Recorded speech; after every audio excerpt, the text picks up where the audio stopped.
하나님 말씀은 사도행전 9장입니다. 사도행전 9장 23절 말씀에서부터 31절까지 말씀을 오늘의 본문으로 봉독하겠습니다. 사도행전 9장 23절입니다. 여러 날이 지나서 유대인들이 사울을 죽이려고 의논하였으나 그들이 숨어 있음을 사울이 알게 되니라. 그들이 그를 죽이려고 밤낮으로 성문들을 지키므로 그때 제자들이 밤에 그를 데려다가 바구니에 담아 성벽을 통해 달아내리니라.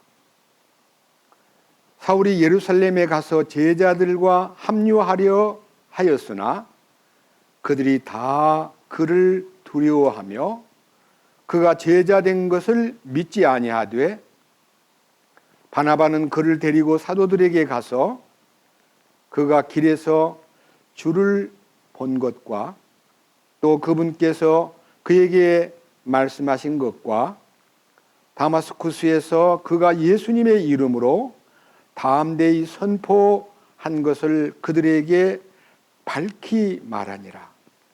그가 제자들과 함께 있으면서 예루살렘에서 드나들며 주 예수님의 이름으로 담대히 말하고 그리스 말하는 사람들을 논박하니라. 그러나 그들이 그를 죽이려 하매 형제들이 그것을 알고 그를 가이사라로 데리고 내려가서 다소로 보내니라. 그때 온 유대와 갈릴리와 사마리아에서 교회들이 두루 안식을 얻어 든든히 세워지고 주를 두려워하는 가운데 성령님의 위로 안에서 걸으며 크게 늘어나니라. 31절까지 말씀을 봉독했습니다. 다시 한번 기도드리겠습니다. 주님, 오늘은 주님께서 우리를 위해서 십자가에 못 박혀 돌아가신 후에 사흘 만에 살아나신 주님의 부활을 기념하는 날 중에 하나입니다. 우리는 매 주일마다 주님이 우리를 위해서 십자가에서 피 흘리시고 돌아가신 후에 사망 권세를 철폐하시고 죄와 사탄의 권세와 어둠의 세력을 다 물리치신 후에 우리에게 의와 빛과 그리스도의 영원한 생명을 나타내신 이 부활의 날을 함께 기념하면서 주님께 경배 드립니다. 오늘도 이 사도행전 말씀을 통해서 우리에게 교훈해 주실 하나님의 준비된 감추인 만나를 이 말씀을 통해서 허락해 주시옵소서. 우리가 이 말씀을 더 깊이 깨닫고 이 말씀에 담겨 있는 하나님의 뜻을 발견함으로써 우리는 더욱더 믿음이 증진되고 순종과 충성을 다해서 주님 오시는 그날까지 부끄럽지 않게 영광을 받기에 합당한 자로 살아갈 수 있도록 이끄시옵소서. 이 시간 말씀을 선포할 때도 주님, 저는 감추시고 주님만 나타내시옵소서. 우리를 구원해 주시고 생명의 길로 인도하시는 우리 주 예수 그리스도의 이름으로 기도드렸습니다. 아멘. 오늘 읽은 이 본문 내용은요, 사울이라는 청년이 다마스쿠스에 예수 믿는 사람을 잡으러 가다가 예수님을 만나가지고 거기서 그냥 꼬꾸라진 거예요. 그리고 주님을 만난 후에 그는 즉시 우리가 생각하듯이 시간이 걸린 게 아니라요, 즉시 그는 변화돼 버렸습니다. 다른 사람이 돼 버린 거예요. 그래서 그가 주님을 만난 그 축복 때문에 너무 확고하게 한번 말씀을 20절 읽어보겠습니다. 즉시 회당들에서 그리스도를 선포하되 그들이 하나님의 아들이심을 선포하거늘. 여러분, 우리들은 하나님의 아들에 대해서 얘기를 들으면요, 그런가 보다라고 보통 알지만, 유대인들은요, 하나님이 그 아들을 이 땅에 보낸다는 약속이 있기 때문에 그 아들이 메시아거든요. 그러니까 그 메시아가 왔다는 것만 알면요, 눈이 번쩍 뜨이는 거예요. 사마리아 여자도요, 자기가 참 갈망하는 마음으로 늘 마음이 이렇게 쪼이고 무시당하고 왕따당하고 사람들 사이에 사람 취급도 못 받고 있던 때에 우물가에서 어떤 유대인 남자가 물을 달라 그러길래 얘기를 하다 보니까 그분이 메시아래요.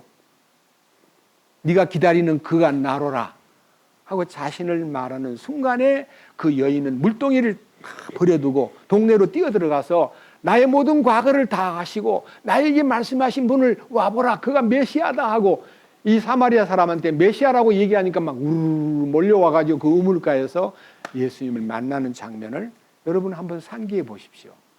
예수님이 하나님의 아들이다는 그 아들이 이 성경에서 굉장히 중요한, 여기 그리스도를 선포하면서 그분이 하나님의 아들이라고 선포한 얘기가요, 하나님의 아들은요 구약 성경의 모든 비밀을 푸는 열쇠라고 제가 지난 2주 전에 말씀을 올렸습니다. 하나님의 아들은 구약 성경의 모든 비밀을 다 풀어주는 놀라운 열쇠입니다.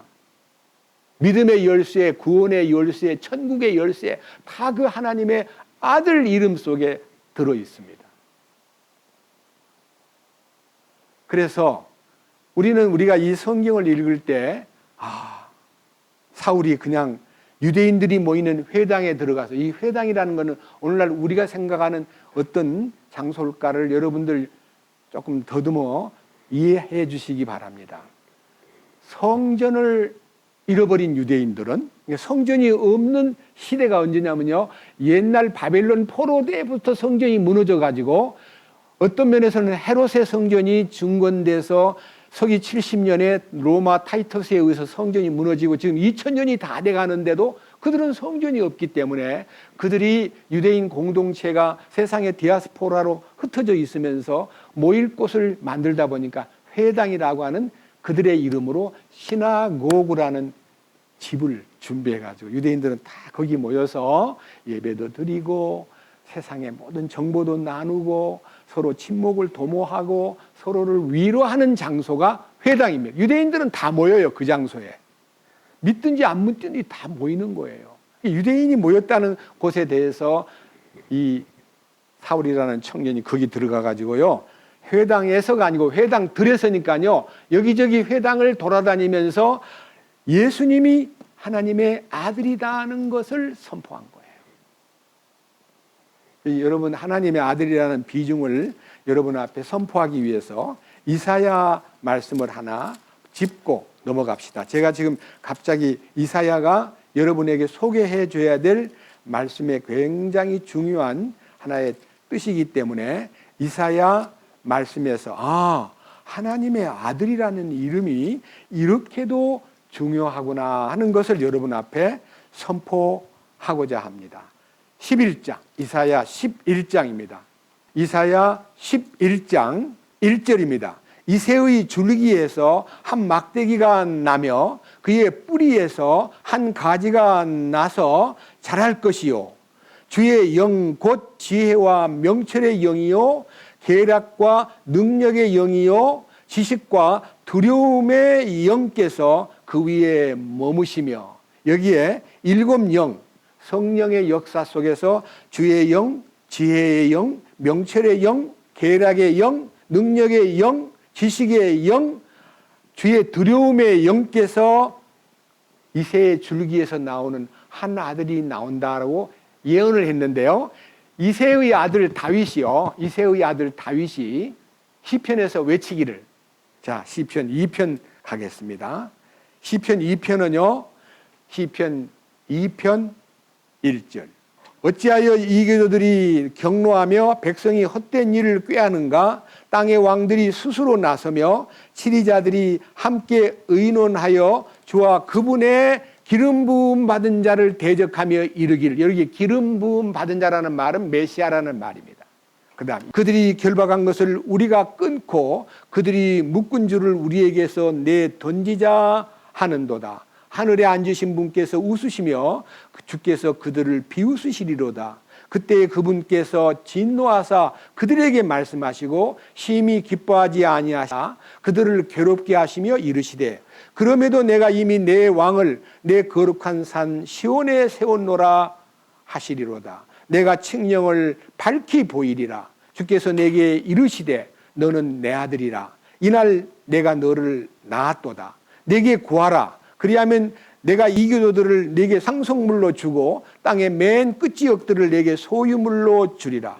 내가 그들을 철장으로 부수고 토기장 위에 그릇같이 산산조각 부수리로다 하셨도다. 여기에 7절에 내 아들이라 이날 내가 너를 낳았도다는 이 말씀하고요. 그 다음에 12절에 그 아들에게 입맞추라 하는 이 말이요. 여러분 글자가 아들이라는 단어는요. 고딕체로 따로 써 있죠. 메시아를 얘기하는 거예요. 아들, 그 아들. 그냥 인간의 아들이 아니고 그냥 하나님의 아들을 표시할 때는요. 여기에 고딕체로 씁니다.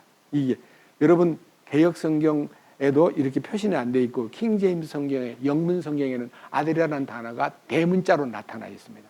모든 아들은 소문자 선인데요. 예수님 한 분만 대문자로 아들, 그 아들이 내가 너를 낳았도다는 말은요. 부활을 말하고 그 아들에게 입맞추라는 말은 그 아들과의 관계가 화해될 때 모든 비밀이 열린다는 비밀입니다. 그래서요. 이 사울이 다마스쿠스의 여러 회당에서 하나님의 아들 예수 그리스도를 전파하고 나니까요. 그 다음 사도행전 아까 읽었던 9장으로 가겠습니다. 9장. 자, 21절입니다.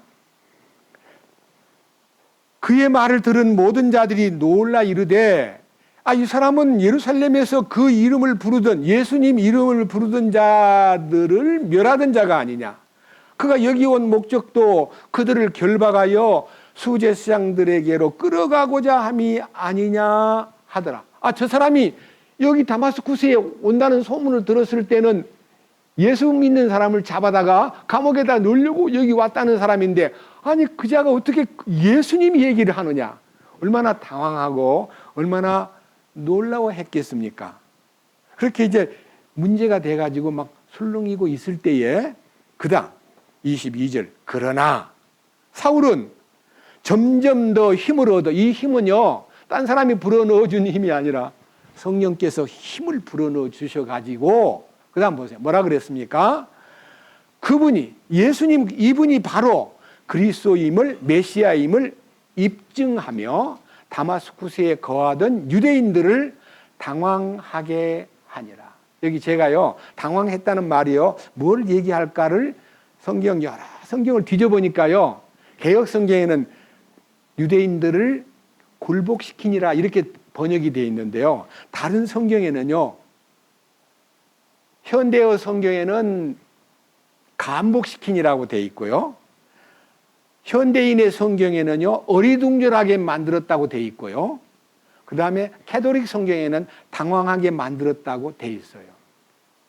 이 말을 더 깊이 생각해 보면요 머리가 막 띵한 거예요. 쉽게 말하면 뭔 말이야?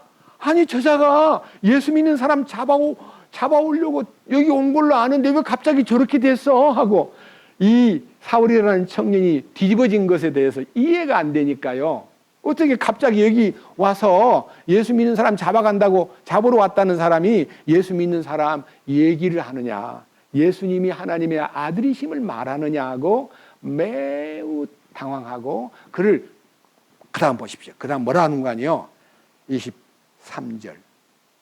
여러 날이 지나서 유대인들이 사울을 죽이려고 의논하였으나 그들이 숨어 있음을 사울이 알게 되니라. 그들이 그를 죽이려고 밤낮으로 성문들을 지키며.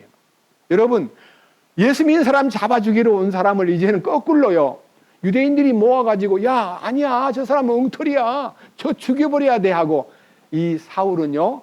죽음의 대상이 되고 유대인들이 그를 죽이려고 의논하고 이 다른 성경에 보면요. 죽이려고 의논했다는 말만 아니라 죽이려고 공모했다. 죽이려고 계획을 세웠다. 죽이려고 여러 가지 방법으로 연구했다고 나와 있어요. 그 다음 보세요. 그 다음에요, 성문을 지켰다. 그러니까 이 다마스쿠스의 성문은요, 하나밖에 없어요. 그리로 출입을 할 테니까 우리 숨었다가 죽여버리자고 성문을 탁 지키고 있는 거예요. 그래서 사울은요, 사울의 그 다마스쿠스 안에 있는 사랑하는 성도들이 큰일 났다. 저 청년을 지금 죽이려고 그러는 것이 자꾸, 여기 보세요. 예? 24절. 그들이 숨어 있음을 사울이 알게 되니라. 그러니까 사울도 알고 이제 형제들도 알고 나니까 야, 이거 큰일 났어. 저 형제를 구해야 돼. 해서 25절. 그때 제자들이 예수님을 따르던, 사울의 제자는 없어요, 거기에. 예수님의 제자들이 그 밤에 뭐라 그랬어요? 그를 데려다가 바구니에 담아 성벽을 통해 달아내리니라. 그래서요, 그 집이, 자기가 머물러 있던 집이요, 성벽에 다 있는 담을, 성벽의 그 높은 담을 바구니에다가 사울을 담아가지고요, 줄로 이렇게 달아내린 거예요. 제가 그 줄로 달아내린 그 곳을 방문한 적이 있기 때문에 너무 생생해요. 그런데 여기는요, 유대인들이 사울을 죽이려고 했다는 말만 있는데요, 사울이 자기가 훗날 세월이 오래된 후에 자기가 그 옛날 얘기를 한 20년이 지난 후에 간증을 하는데, 고린도후서 11장 한번 보십시오. 고린도후서 11장에 자기가 직접 그때의 상황을 간증을 하는데 이렇게 간증을 했습니다. 저는 깜짝 놀랐습니다. 고린도후서 11장 32절과 33절. 자세하게 읽어보세요. 다른 내용이에요. 다마스쿠스에서 아레다 왕 밑에 있던 총독이 나를 붙잡으려고 수비대와 더불어 다마스쿠스 사람들의 도시를 지켰으나 내가 바구니를 타고 창문을 통해 성벽을 내려가 그 손에서 벗어났느니라. 이제 다마스쿠스가 수도 서울이거든요. 그 나라 시리아에. 서울에 있는 아레다 왕 밑에 있던 총독이라는 사람이 사울을 붙잡아 죽이려고 수비대와 더불어 다마스쿠스의 도시를 지켰으나 하니까요, 이제 곧 체포하러 올상 싶은 상황이에요. 그러니까 무슨 뜻인가요? 예수 믿지 않는 유대인들이 사울을 죽이려고 했다는 것은 은밀한 가운데 그들끼리의 얘기고요, 그들이 경찰에 신고하고 정부 당국에 신고해서 아주 나쁜 놈 죽일 놈이 여기 왔다고, 이 아레다 왕 밑에 있던 총독은 사울이 죽어야 될 무슨 형사적인 범행을 하거나 도둑질을 하거나 사람을 죽이거나 이런 행동을 한 게 없기 때문에 죽여야 될 이유가 없는데요, 그를 체포하려고 군인들을 시켜가지고 수비대와 더불어 다마스쿠스 사람들의 도시를 지켰다는 말은요, 전반적으로 저를 체포해야 되겠다는 신고를 받고요, 무슨 사람이길래 저렇게 유대인들이 막 바글바글 떠들까 하는 그 떠드는 소리를 듣고 일단은 체포하려고 했었는데, 그러니까 양쪽 다예요. 믿지 않은 유대인들하고 그 다음에 이 다마스쿠스에 있는 총독 밑에 수비대원들이 사울을 체포하려고 지키고 있을 때에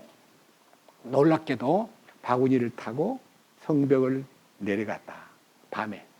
이 간증이 고린도후서는요, 서기 56년에 기록된 거고요, 사울이 다마스쿠스에서 탈출한 것은 서기 32년에 일어난 것이기 때문에 20년이 훨씬 지난 후에 자기가 이 말을 한 거예요.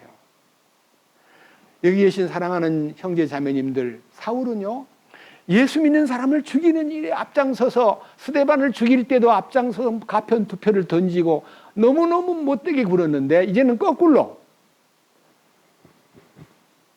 죽어야 될 사람으로 지목이 되고 그를 아주 어렵게 만드는 그런 속에, 사울은 예수님을 만날 때요, 하나님의 음성, 곧 예수 그리스도께서 그에게 말씀하신 말씀이 있었기 때문에요, 그는 그것을 마음으로 딱 각오하고 알았습니다, 이렇게 이제 긍정적으로 그 어려움을 받아들인 거예요.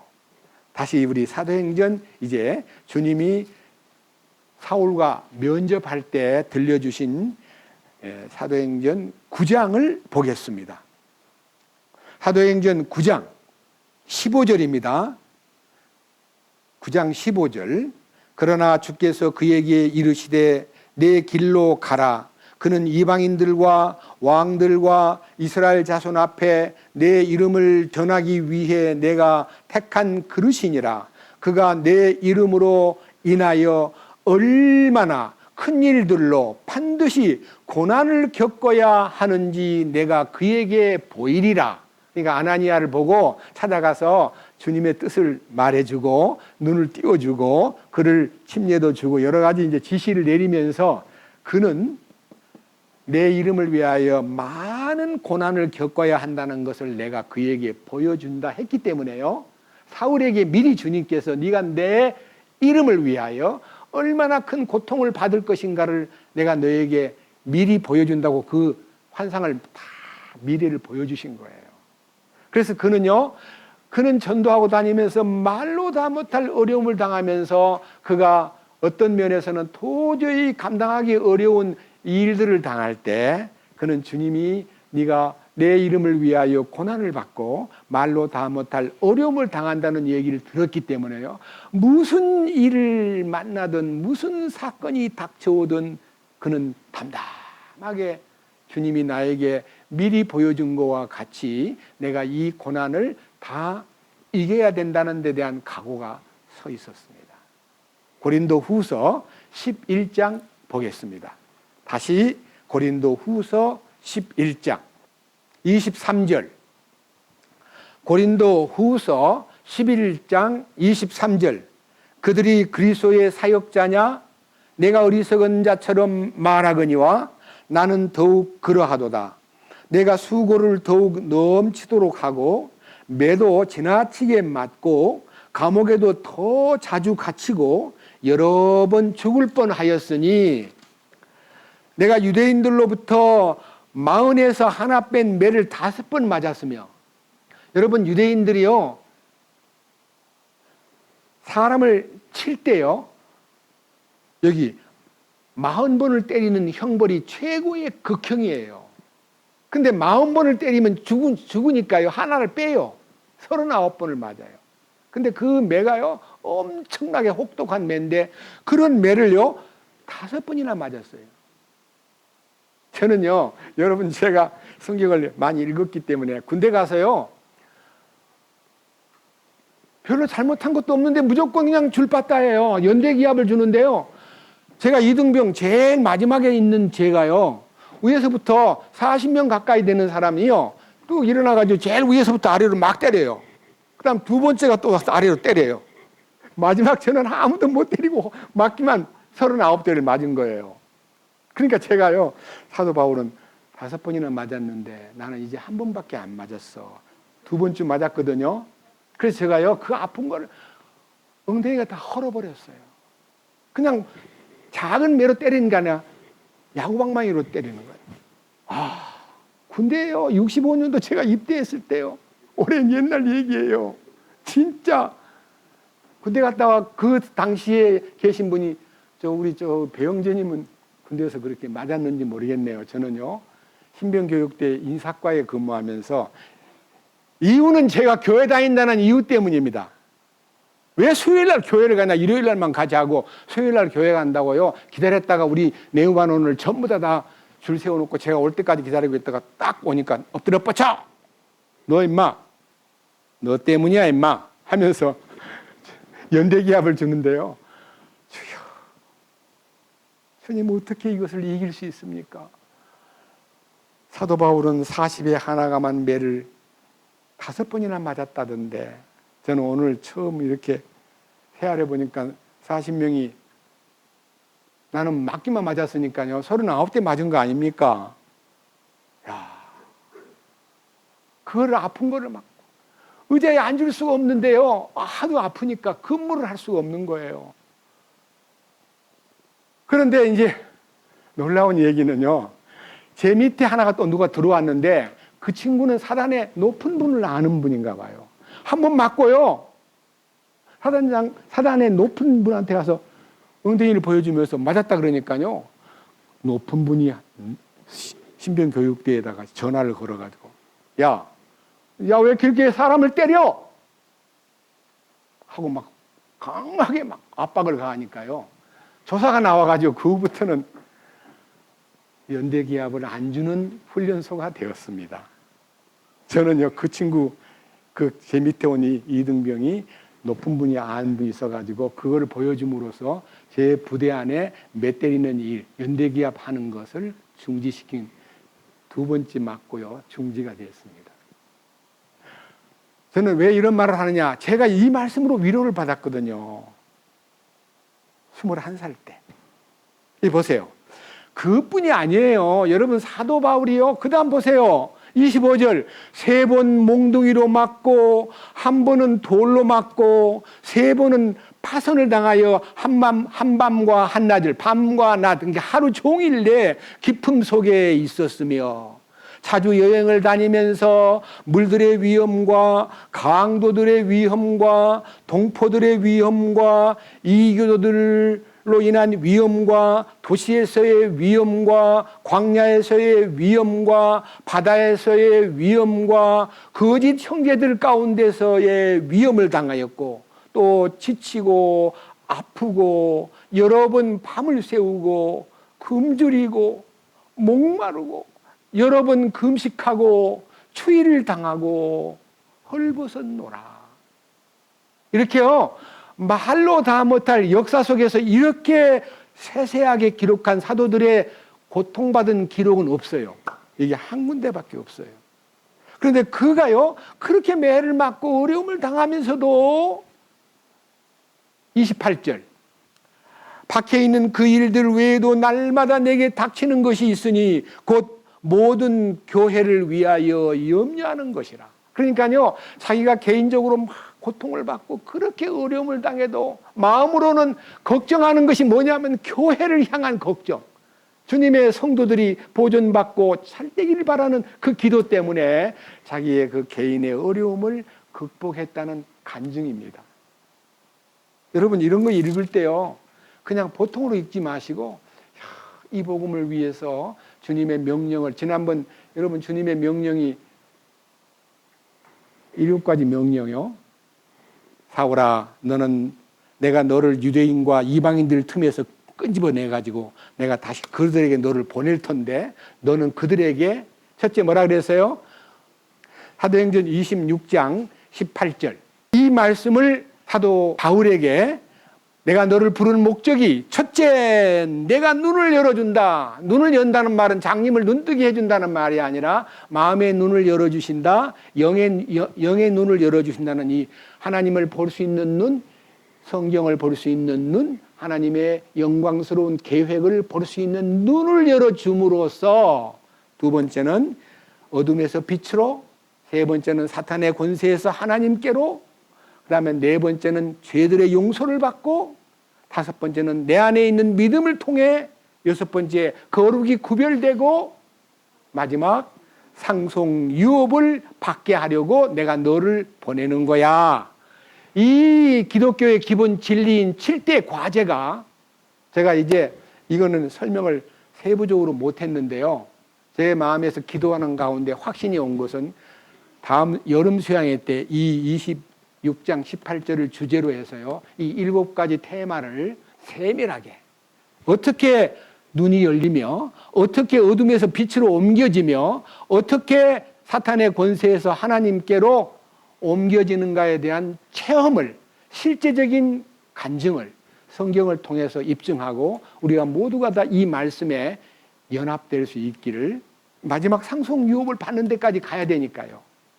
이거를 주제로 해서 설교를, 지난주 설교를 끝내고 기도하는 가운데 확신을 얻게 되었습니다.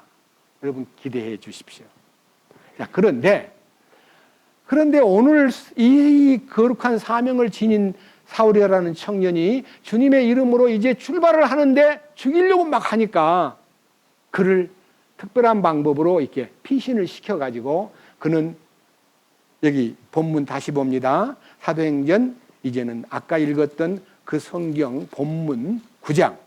자, 23절 여러 날이 지나서 유대인들이 사울을 죽이려고 의논하였으나 그들이 숨어 있음을 사울이 알게 되니라. 그들이 그를 죽이려고 밤낮으로 성문들을 지키므로 그때 제자들이 밤에 그를 데려다가 바구니에 담아 성벽을 통해 달아내리니라.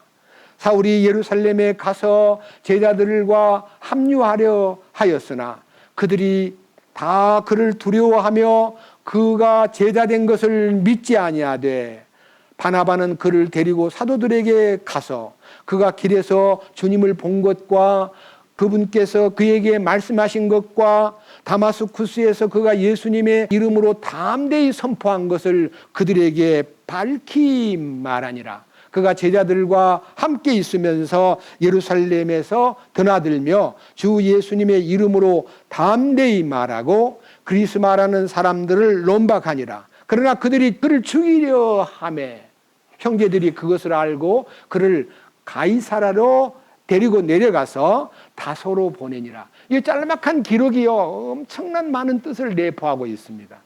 자, 첫째, 이걸 기록할 때는 누가라는 의사가 이 사도행전을 기록했는데요. 여기 23절에서 25절까지 이 다마스쿠스의 바구니를 타고 성벽을 탈출한 얘기하고요. 그 다음 26절에 예루살렘으로 갔다는 얘기는요. 3년 공백이 있습니다. 3년. 그러니까요. 이 누가는 그 사울이 다마스쿠스에서 탈출해가지고요.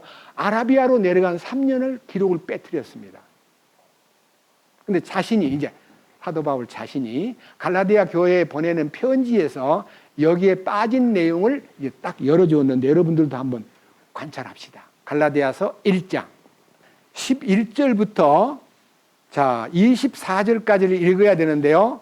다 읽으면 시간이 많이 가니까요. 자 13절부터 이제 사울이 바울된 후에 이 성경은 AD 55년경에 기록되었으니까요. 그 다마스쿠스에서 탈출할 때가 서기 32년이니까요. 23년 후에 갈라디아 교회에 보낸 편지에서 자기가 이제는 그때는 이제 30살 돼가는 나이고요. 이제는 이때가 20년이 지났으니까 이제 50살이 좀 넘었을 때 자기가 중후한 위치에 중년의 위치에서요. 차분하게 간증을 하는데 자 여기 갈라디아서 1장 13절 과거에 옛날 얘기입니다. 과거에 유대인들의 종교 안에서 있을 때에 행한 나의 행실에 관해 너희가 들었거니와 내가 하나님의 교회를 극도로 핍박하여 피폐하게 하였고 내 조상들의 전통에 대해 매우 더욱 심히 열심을 내어 내 민족 가운데서 나와 동등한 많은 사람들보다 유대인들의 종교에서 더 득을 보았느니라. 그러니까 자기가요 젊은 시절에 열심을 다해서 예수 믿는 사람을 핍박하는 일로 인해서 많은 칭찬을 받고 상당히 진급도 하고 쉽게 말하면 알아주는 사람이 되었다는 거예요. 자기는 유대 종교 안에 바리새파에 속한 위치에서 예수 믿는 사람을 핍박하고 여러 가지 일을 막 앞장서서 하니까요. 자기를 굉장히 높여주고 거기서 득을 보았다. 그러니까 많은 자기가 처세에 커다란 이득이 있었다는 것을 솔직하게 간증합니다. 그 다음 보셔요. 15절. 그러나 내 어머니의 태에서부터 나를 구별하시고 자신의 은혜로 나를 부르신 하나님께서 사실은 그가 30살 때 주님 만났는데요. 자기가 주님을 만나고 보니까 주님의 말씀을 들어보니까 나는 네가 태중에 있을 때 너를 택한 거야 라고 하는 주님의 음성을 듣고요. 내 이렇게 못난 이가 30년 동안 주님을 저버리고 내 마음대로 살았는데도 불구하고 나를 주님 부르신 것이 너무 감사해서 주님 남은 30년 허송세월한 시간을 되찾기 위해서 시간을 되찾는 삶을 살겠습니다 하고 그는 에베소 교회에다가 편지를 보낼 때 세월을 아끼라 때가 악하니라 하는 이 말씀을 원문에 보면요. 시간을 되찾으라 이렇게 기록되어 있어요. 시간을 되찾는다면 자기도 30년을 허송세월했기 때문에 그 세월을 놓치지 않기 위해서 다시 되찾는 노력을 그 일생에서 했다는 기록이요. 성경에 여러 군데 나옵니다. 자, 보십시오. 자, 16절. 자신의 아들을 내 안에 계시하사 내가 그분을 이기도들 가운데 선포하는 것을 기뻐하실 때에 내가 즉시 혈육과 의논하지 아니하고 내 육신적인 뭐 처지나 환경이나 내가 갖고 있는 목표나 인간적인 계획 다 포기하고 주님의 부르심에 뛰어나갔다는 거예요. 즉시 그 부름에 응했습니다. 여기 계신 사랑하는 성도들이여, 여러분이 주님의 부르심에 즉시 응한 사람들입니까? 얼마나 머뭇거리고 지금도 주님의 부르심이 있었건만 맞나? 나를 불렀나? 나를 용서했다는 말은 아는데 나는 기분이 안 그런 것 같아. 아직도 자기가요, 주님이 주시는 창조주 하나님께서 너를 용서했다, 네 죄를 영원히 속죄하기 위해서 십자가 사건이 있었다는 말씀만 딱 들으면 확 열려야 되는데요, 그걸 미적거리면서 막 시간을 1년도 아니고 2년도 아니고 3년 4년 이렇게 보내는 분도 계셔요. 너무 안타까워요. 여기 뭐라 그랬어요? 자, 보세요. 16절, 자신의 아들을 내 안에 계시하사 내가 그분을 이기도들 가운데 선포하는 것을 기뻐하실 때에 내가 즉시 혈육과 의논하지 아니하였고, 혈육과 의논한다는 말이 뭔 말이에요? 자기 생각을 따라가지 않고 자기 처지나 자기의 어떤 지식이나 경험이나 친구나 누구의 충고에도 다 나는 필요 없어, 오직 나는 그분이야 하고 그분에게 딱 달라붙은 걸 얘기하는 거예요. 이게 얼마나 놀라운 변화입니까? 그 다음 보십시오. 17절, 예루살렘으로 나보다 먼저 사도된 자들에게 올라가지도 아니하였으며 오직 아라비아로 들어갔다가 다시 다마스쿠스로 돌아갔노라. 그 뒤 3년이 지나서 내가 베드로를 만나려고 예루살렘에 올라가 그와 함께 15일을 지냈으나, 그러니까요, 아까 제가 읽었던 본문은요, 예루살렘에 올라간 얘기는 다마스쿠스의 기적을 경험한 3년 후의 일이라는 것을 여러분들은 간파해야 됩니다. 아시겠습니까?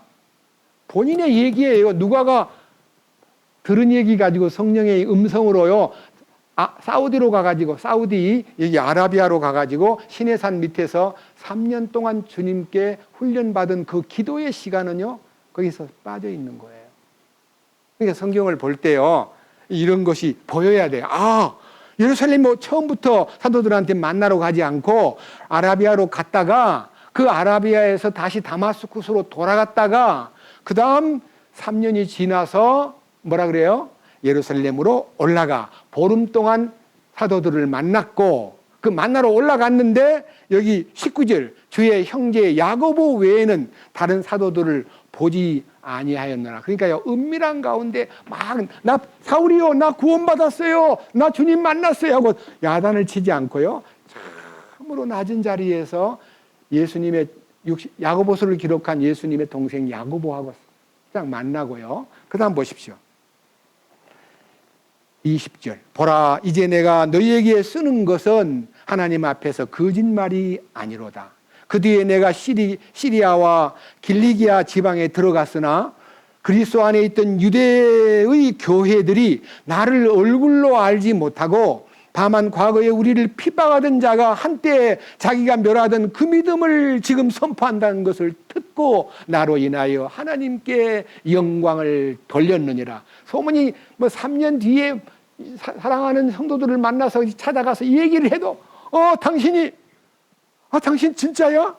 정말 구원받은 사람 맞아? 정말 어떻게 된 거야? 하고 믿지 않는 거예요.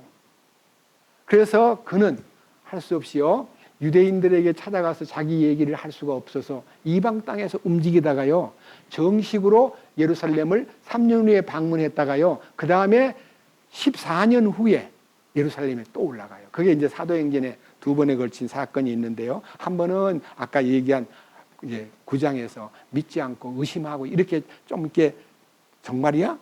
참 구원받은 사람 맞아? 하고 이렇게 의심했다가요, 14년 후에 올라가가지고는 그때는 엄청나게 제자들이요, 사울이 바울이 돼서 큰 선교 여행을 떠나고 왔다 갔다 하면서 이루어진 그 큰 역사에 대해서 믿음이 생겼기 때문에요, 기쁨으로 맞이한 것이 갈라디아 2장 1절입니다. 여러분 2장 1절 뭐라고 돼 있어요? 그 뒤 보세요. 그 뒤 14년이 지나서 내가 바나바와 함께 디도도 데리고 다시 예루살렘으로 올라갔노라. 여러분 기억하겠죠? 다시라는 말은요, 두 번째 예루살렘에 올라갈 때는요, 바나바와 함께 디도가요 헬라인 디도예요. 헬라인 디도. 이 디도가요, 디도서를 썼는데 디도도 헬라 사람이에요. 제자 중에요, 아들같이, 디모데도 아들 같고, 그 다음에 여기 디도도 아들 같고, 그 다음에 빌레몬도 자기가 사랑하는 아들같이 오네시모를 아들처럼 생각하고 빌레몬에게 보낸 빌레몬서, 이런 걸 보면요, 사도 바울은 중후한 나이에 사랑하는 이제 청년들, 구원받은 젊은이들을 아들처럼, 디모데도 아들처럼, 디도도 아들처럼, 그리고 오네시모도 아들처럼 대했다는 거예요. 결혼은 안 했기 때문에요, 나이 어린 형제를 사랑하는 아들처럼 대우해 주면서 디도를 통해서 많은 역사가 고린도 후서를 읽어보면 나타나는 것을 볼 수 있습니다.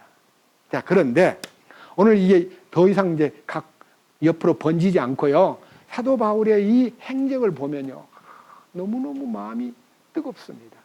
그런데 오늘은 제가요, 사도 바울이 그렇게 위험 속에서 유대 종교화에서 과거에 사울을 알던 많은 이제 동료들이 그가 갑자기 변해져 가지고 예수 믿고 주님을 하나님의 아들이라고 증거하고 그리스도라고 증거하는 일에 대해서 몹시 당황하면서 그를 죽이려고 마음먹고 막 이렇게 술렁거리고 있을 때요, 도저히 더 이상 여기다가 내버려 두었다가는 죽겠구나 싶으니까요, 피신을 시켜요. 피신. 자, 사도행전 본문 9장으로 가겠습니다. 사도행전 9장 29절부터 읽습니다. 29절. 사도행전 본문 9장 29절. 주 예수님의 이름으로 담대히 말하고 그리스 말하는 사람들을 논박하니라. 그러나 그들이 그를 죽이려 하매 형제들이 그것을 알고 그를 가이사랴로 데리고 내려가서 다소로 보내니라. 자, 지금 여기에 예루살렘이 여기 밑에 있고요, 그 다음 여기에 가이사라가 있고요, 여기에 지금 헐몬산이 있고요, 여기에 갈릴리가 있고요, 요 위에가 아까 얘기했던 다마스쿠스가 있습니다. 다마스쿠스는 여기 지도에는 안 나와 있는데요, 예루살렘에서요 다마스쿠스까지 가는 길이 굉장히 먼 길입니다.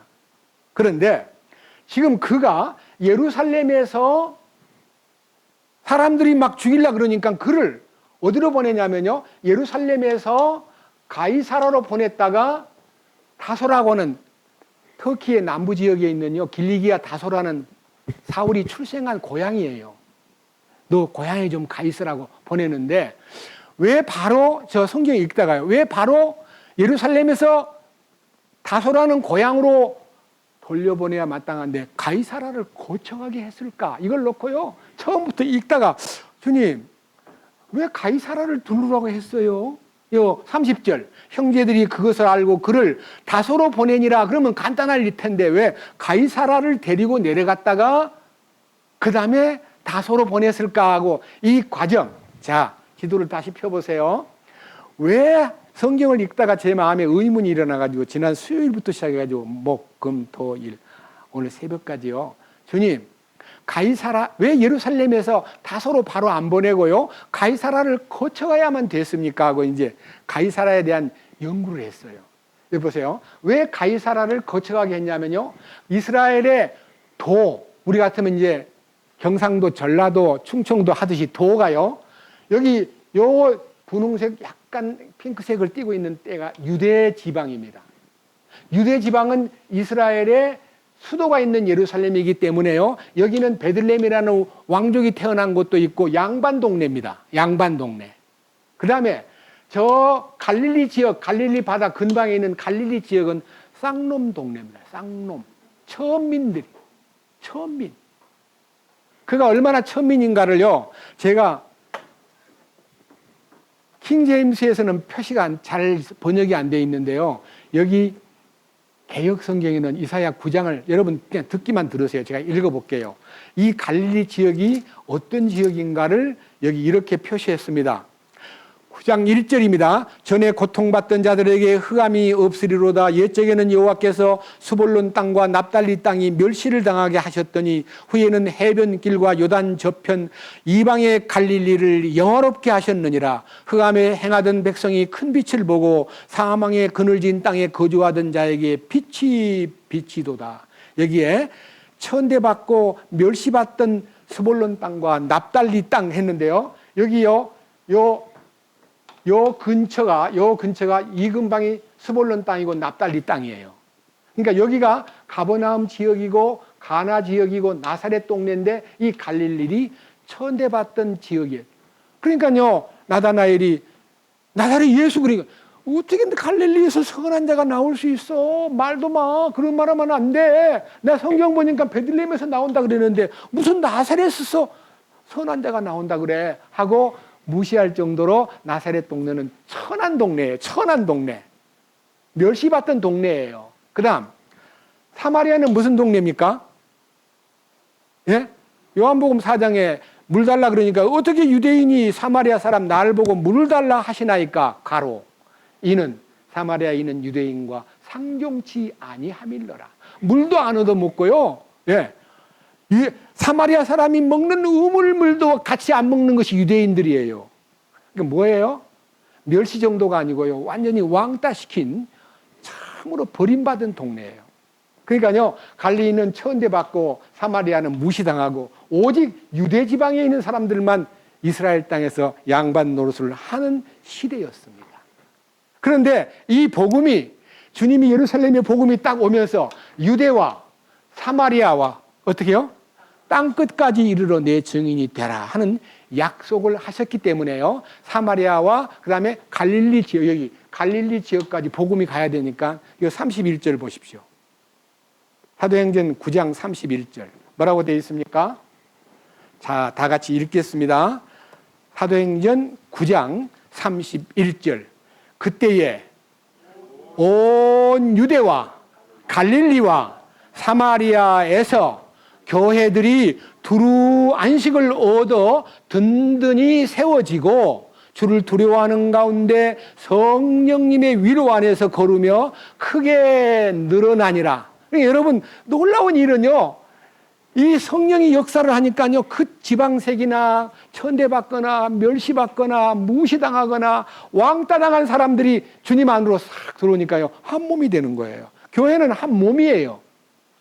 저는요, 이 기적적인 이 짤막한 기록을 보고요, 오늘 제목을요, 성령이 역사하심으로써 교회가 세워지고 든든히 교회가 건축되는 이 놀라운 축복을 여러분에게 선포하고자 마음속에서 주님 감사합니다. 지방을 초월하고 인간을 초월하고 유무식을 초월하고 빈부 귀천을 초월하고 이러한 놀라운 사실이 있는데 그 중에서 하나, 사마리아 지역이에요. 여기가 뭐예요? 가이사라가 사마리아 동네예요. 근데 어떻게 가이사라를 들렸다가 가도록 했을까 하고 가이사라에 대해서 연구를 또 했어요. 여러분, 가이사라가 어떤 도시예요? 여기 가이사라가 있고요, 저 북쪽에 가이사라 빌립보가 있습니다. 헐몬산 자락에. 예수님이 제자들하고 사람들이 나를 누구라 하더냐고 물었던 그 베드로가 주는 그리스도시요 살아계신 하나님의 아들이십니다 고백했던 곳이 가이사라 빌립보고요. 여기는 가이사라. 자, 가이사라는요, 제가 여러 인터넷 사전을 뒤져보니까요, 가이사라는요, 옛날에는 조그마한 항구였어요. 그런데요, 헤롯이라는 사람이, 헤롯, 로마의, 여러분 아구스도 황제라는 거 성경에 가이사 아구스도 하는 것은 누가복음 2장 1절에요. 호정령을 내린 로마 황제입니다. 그 호정령을 내린 로마 황제가 바로 헤롯을 이스라엘의 유대 지방의 왕으로 임명을 했기 때문에 이제 총독, 이제 로마가 지배할 때니까요, 임명했기 때문에요. 그 헤롯이 그 가이사 아구스도에게 잘 보이려고요, 이제 아부를 하다 보니까요, 가이사라 항구를 개발한 거예요. 인공도시입니다. 인공도시. 조그마한 어촌이었는데요, 여기다가 큰 회관도 짓고 가이사라 기념관도 짓고 많은 체육시설도 만들고 예술의 전당도 만들고 해가지고요, 굉장히 인공도시로 탁 지어놓고요, 이 동네 이름을 가이사랴, 가이사라가 뭔지 아십니까? 가이사랴가 가이사의 도시라는 뜻이에요. 가이사, 아구스도의 이름을 붙인 거예요. 가이사 황제님, 당신을 위해서 제가 이 어항, 이 항구를 개발했습니다. 돈을 들여서 만들었습니다. 나중에 황제가 와보더니 와, 잘 해놨네. 그래서 로마의 통치 행정 수도가 가이사라입니다. 그런데 이 가이사라에 누가 살고 있느냐? 성경에 놀라운 역사가 일어나기 위해서 주님이 이 가이사라에 사람을 파송시킨 것 같아요. 누구냐? 빌립이 가이사라에 살아요, 안 살아요? 사도행전 21장 보십시다. 사도행전 21장 7절. 사도행전 21장 7절. 우리가 두로를 떠나 우리의 항해를 마치고 톨레마이에 이르러 형제들에게 문안한 뒤 그들과 함께 하루를 지내고 다음 날 바울의 일행이 우리가 떠나서 가이사라에 이르러 7사람 중에 하나인 복음 전도자 빌립의 집에 들어가 그와 함께 머무니라. 빌립이 누구예요? 7 집사님 중에 한 분인데 이 사람이 어디 살던 사람이에요? 가이사라로 이사 갔지. 가이사라에 원래 살던 사람이 아니에요. 디아스포라 해가지고요. 헬라파 유대인이기 때문에 외국에 살다가 성령의 역사를 통해서 교회에 들어와가지고 구원을 받고 자기 거주지를 가이사라로 딱 정한 거예요. 그러니까 가이사라에 주둔하고 있던 이 빌립이요. 지금 밑에 보세요. 그 빌립이 어떻게 지냈는가에 대한 내용이 9절, 바로 그 사람에게 처녀딸 4명이 있었는데 그들이 대언을 하더라. 우리가 거기서 여러 날 머물고 있을 때에 아가보라는 어떤 대언자가 유대로부터 내려와 유다에 우리에게 이르러 바울이의 띠를 가져다가 자기 손발을 묶고 이르기를 성령님께서 말씀하시기를 예루살렘에서 유대인들이 이 띠 임자를 묶고 이같이 묶고 이방들의 손에 넘겨주리라 하신다거늘 우리가 그것을 듣고 그곳 사람들과 더불어 그에게 예루살렘으로 올라가지 말 것을 간청하매. 그다음 이에 바울이 응답하되 너희가 무슨 뜻으로 슬피 울며 내 마음을 상하게 하느냐? 나는 주 예수의 이름을 위하여 예루살렘에서 결박당하는 것뿐만 아니라 죽는 것도 각오하고 있노라. 그가 설득을 받으려 하지 아니하매 우리가 주의 뜻이 이루어지이다 하고 그쳤노라. 그 날들이 지난 뒤에 우리가 짐을 꾸려 예루살렘으로 올라갈 때에 가이사라의 제자들 중에 어떤 사람들도 우리와 함께 갔고, 그러니까 가이사라의 교회가 엄청 잘 되고 있는 거예요. 예루살렘 교회 다음으로 가이사라 교회예요. 빌립 집사가 거기 가서 머물고요. 그 다음에 고넬료라는 사람이 10장 1절에 로마 군의 이탈리아 군대의 주둔지가 가이사라예요. 약 6천 명의 로마 군인들이 거기서 행정도시로 머물면서요, 로마의 모든 행정관리를 가이사라에서 한 거예요. 나중에 여기 22장, 23장, 24장, 27장까지 읽어보면 사도 바울이 가이사라에 2년 동안 재판받고 있었어요. 가이사라는 로마의 총독이 머무는 중요한 도시가 되어버렸어요. 그러니까요, 주님께서 지금 여기 나타나 있는데도 빌립만 아니라 빌립의 4딸도 대언을 하고 있고, 그다음에 아가보라는 예루살렘에 있던 대언자가 그 가이사라에 와가지고 사도 바울을 예루살렘에 올라가면 큰일 납니다. 주님이 가지 말라고 합디다니까 왜 나를 가지 말라고 그러냐. 나는 주님을 위해서 죽을 각오를 하고 나는 예루살렘에 올라가는 것만 아니라 난 죽을 각오를 하고 있어. 제발 좀 눈물 흘리고 나를 괴롭히지 마 하고요. 끝까지 자기 자신이 복음을 위해서 죽을 것을 각오하는 그런 간증이 여기 21장에 나와 있습니다.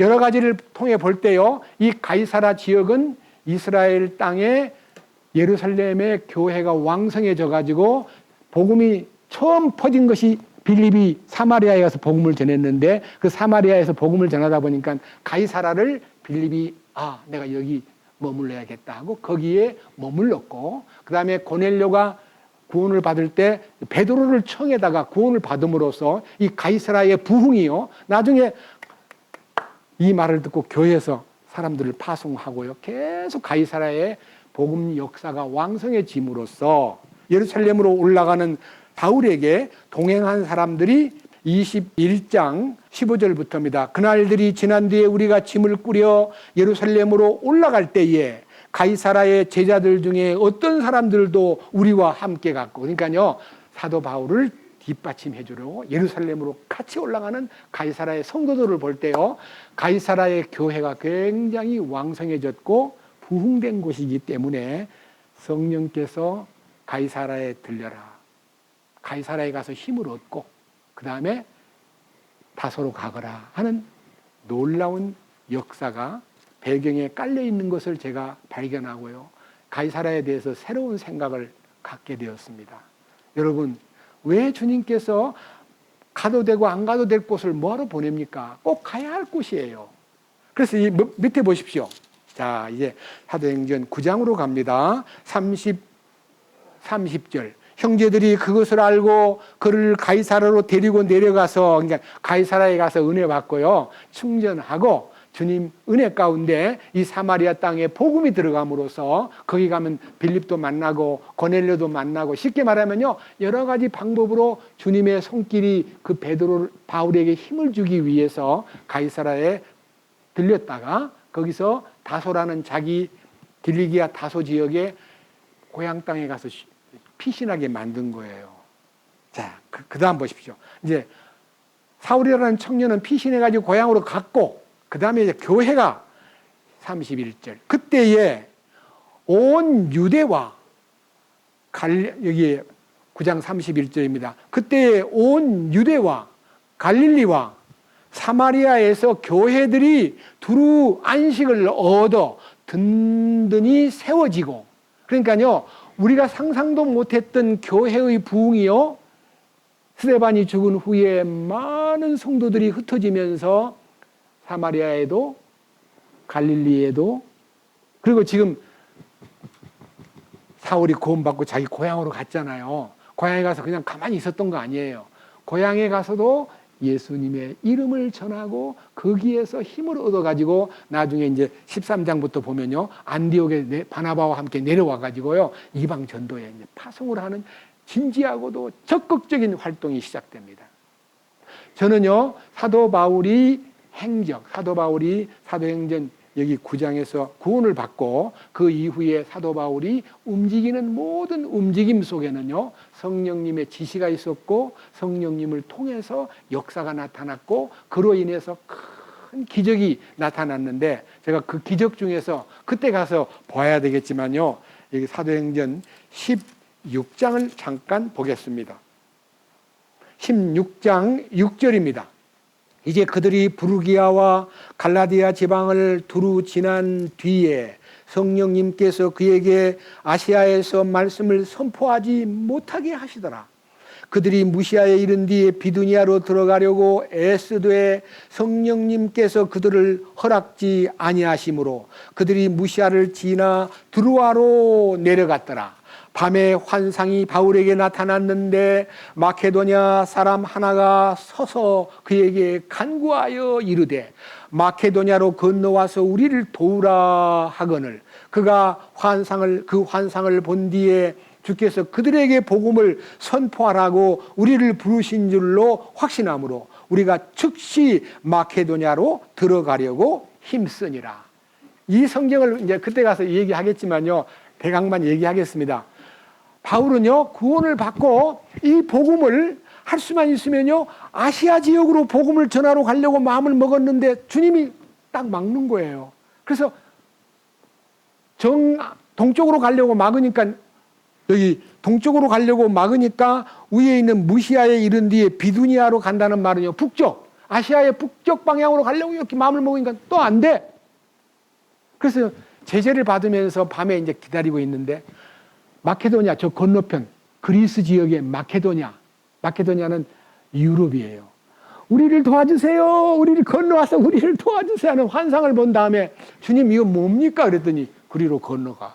이렇게 복음의 루트를 아시아로 가지 말고 유럽으로 건너가게 만들어가지고 그 다음에 유럽으로 건너가자마자 마케도니아의 수도인 빌립보에 들어가가지고 복음을 전하다가 감옥에도 들어가고 빌립보 간수가 구원을 받고 루디아도 구원을 받고 해서 빌립보 교회가 서가는 역사가 사도행전 16장 이하에 있습니다.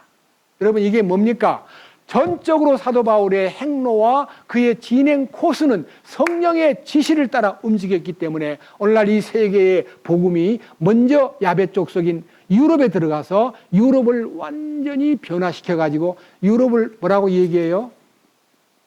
예? 크리스찬 국가라 그래요. 기독교의 1세기에 사도 바울이 그 로마를 들어가서 복음을 전하고 난 다음에 그것이 사도 바울이 스페인까지 간 거 아세요?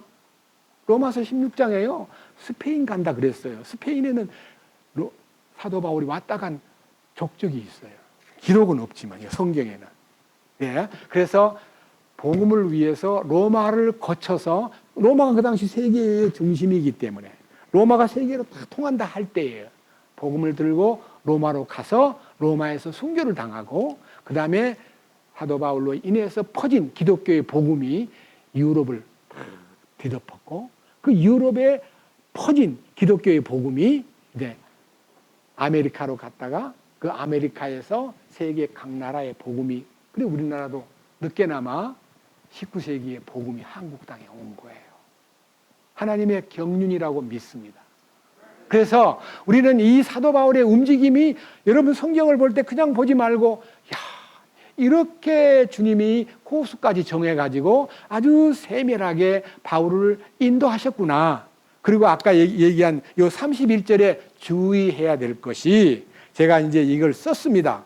31절 오늘 본문 마지막 절입니다. 그때에 온 유대와 갈릴리와 사마리아에서 교회들이 두루 안식을 얻어 든든히 세워지고 주를 두려워하는 가운데 성령님의 위로 안에서 걸으며 크게 늘어나니라. 교회 부흥에 대한 이 기록 중에서요, 유대 교회와 갈릴리 교회와 사마리아 교회가 안식을 얻으라는 말은요, 평화스럽게 마음의 평강을 얻고 든든히 세워지고 그 다음에 성령님의 위로 안에서 걸으며 그 다음에 크게 부흥되니라. 이게요, 성령께서 지방색이든 멸시를 하던 동네든 왕따시키던 동네든 이런 거요. 옛날에는 막 구별하고 야 사마리아 뭐 왜 글로 가려고 그래.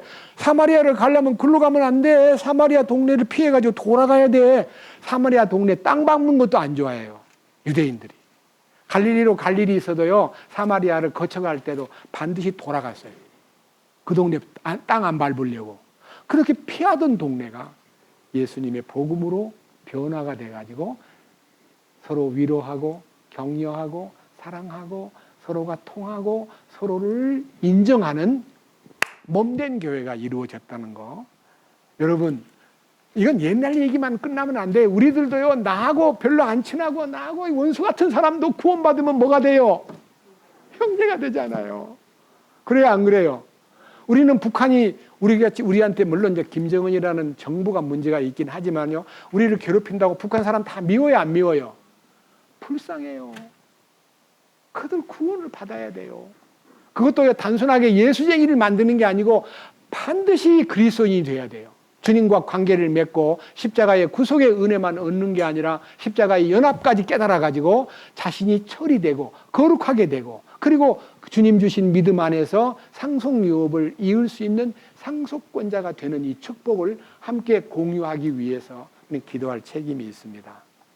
사랑하는 형제 자매님들, 여러분 주변에 내하고 별로 거리가 인간관계로 인해서 거래로 인해서 아니면 여러 가지 부모들 사이에서 벌어진 무슨 문제 때문에 원수가 되었다거나 말도 안 하고 얼굴도 안 보고 싶은 사람이 있다고 할지라도 여기 유대 지역에 자기들만 양반이고 자기들만 대단한 선민이고 자기들만 대단한 부유한 아주 잘생긴 이 동네라고 생각했던 그 자부심이요. 성령이 오시니까요. 왕따시키고 멸시하고 멀리하던 동네에 복음이 들어가서 든든히 서로가 안식 속에서 주님의 은혜로 세워져가는 이 모습을 볼 때 여러분 주님의 성령은 장벽을 무너뜨려요. 빈부의 장벽, 그다음에 귀천의 장벽, 유무식의 장벽, 그리고 남녀의 장벽, 사상의 장벽, 어떤 인간관계의 감정의 장벽을 무너뜨리고 주님의 성령으로 마음이 하나가 되면 안식 속에서 든든히 세워지고, 그리고 그 일로 인해서 교회가 날로 크게 늘어났다. 이해하시겠죠? 저는 오늘 이 31절 말씀이 제 마음속에서, 야, 가이사라 지역에, 사마리아에서 제일 끄트머리 지역인데요, 제가 위치를, 여러분 나중에 가가지고요 지도를 놓고 보세요. 바로 거기 이 가이사라에서 한 37km 올라가면요 갈멜산이 있어요. 갈멜산. 여러분 갈멜산이 무슨 산인 줄 아세요? 높은 산이 아니에요. 한 해발 650이나 되는 이제 큰 높은 산이 아니에요. 근데 그 갈멜산에서 무슨 일이 일어났냐면 열왕기상 18장에 보면요, 엘리야가 아하왕이 이세벨을 데려다가 이스라엘 민족을 전부 우상화시키면서 막 엉망이 됐을 때요, 엘리야가 하나님 앞에 기도한 결과 3년 반 동안 이스라엘 땅에 흉년이 와버렸어요. 물도 마르고 곡식도 안 되고 엄청 어려울 때에 엘리야가 탁 나타나니까요, 아하방이 이스라엘을 괴롭게 하는 사람이요 하니까요, 제가 이스라엘을 괴롭히는 겁니까? 이스라엘을 괴롭히는 것은 당신과 당신의 아내입니다. 당신 밑에서 지금 먹고 있는 바알 우상과 아세라 우상을 섬기는 400명, 450명, 850명이 지금 헛다리를 짚고 있는데, 그들이 하나님과 어떤 관계가 있는지, 내가 믿는 하나님과 어떤 관계가 있는지 대결을 합시다. 자, 갈멜산으로 다 모으세요 하고 갈멜산에 모아가지고, 오전 중에는 당신들이 제물을 올려놓고 기도하되 당신이 믿는 신이 불을 질러주도록 기도하고, 나는 오후에 그렇게 하겠어, 먼저 하시오 해서 450명 바알을 섬기는 사람은 태양신을 섬기는 사람들이에요. 그러니까 태양을 놓고 제물 위에 불을 보내서서 하고 오전 내내 기도를 해도 불이 안 내려오니까요, 엘리야가 더 크게 하시오, 신이 잠들었는지 외출 나갔는지 빨리 불러서 불 보내라고 하시오. 1시간 더 줬어요. 2시간 더 줬어요. 이제 끝이요, 내가 하겠어 해가지고 엘리야가 제단을 쌓고, 주여 하나님 되심을 나타내소서, 당신의 능력과 영광을 보여주옵소서 하고 기도를 딱 하는 순간에 불이 내려와가지고 제물을 태우고, 그 제물을 태운 결과로 바알 우상을 섬기는 450명을 그 갈멜산 남쪽으로 흐르는 기손강에 데리고 와가지고 다 죽여버렸어요. 그 열왕기상 18장에 있어요. 근데 그게 가이사라하고 얼마 안 멀어요. 가이사라에서 37km니까 보여요, 갈멜산이. 여러분, 우리는 이 사마리아 지역에 복음이 들어가서 완전히 그 복음화된 이 흔적, 단순한 성경 얘기에 유대교회와 갈릴리 교회와 사마리아 교회가 든든히 세워지고 안식을 얻고 늘어나고 이런 얘기를 들을 때요, 단순한 얘기로 보지 말고 성령이 역사하시니까요, 불가능한 지역에 복음이 들어가고, 그로 인해서 변화가 생기고, 그로 인해서 큰 교회 안에 위로가 넘치는 교회로 바꿔진 것을 여러분들이 안다면, 여러분들도 소외된 지역과 여러분하고 거리가 있는 사람과 여러분하고 상종도 안 하는 사람을 이 복음을 가지고 접촉해야 돼요. 주의 이름을 찬양합니다. 주님, 바울이 된 이후에 얼마나 많은 핍박을 받고 어려움을 당하고 쫓기고 말로 다 못할 형편에 처해 있었지만 굴하지 않고 이 복음을 위해서 생명을 내놓고 달려왔습니다. 그 결과 이 복음이 지금 세상에 다 번졌고, 예루살렘에서 유대로, 유대에서 사마리아로, 사마리아에서 땅끝까지 이 복음이 전파되었는데, 이 복음을 우리가 마지막 시대에 우리에게 있어서의 땅끝이 어디입니까? 우리는 북한 땅이 우리에게 있어서 땅끝이라고 믿습니다.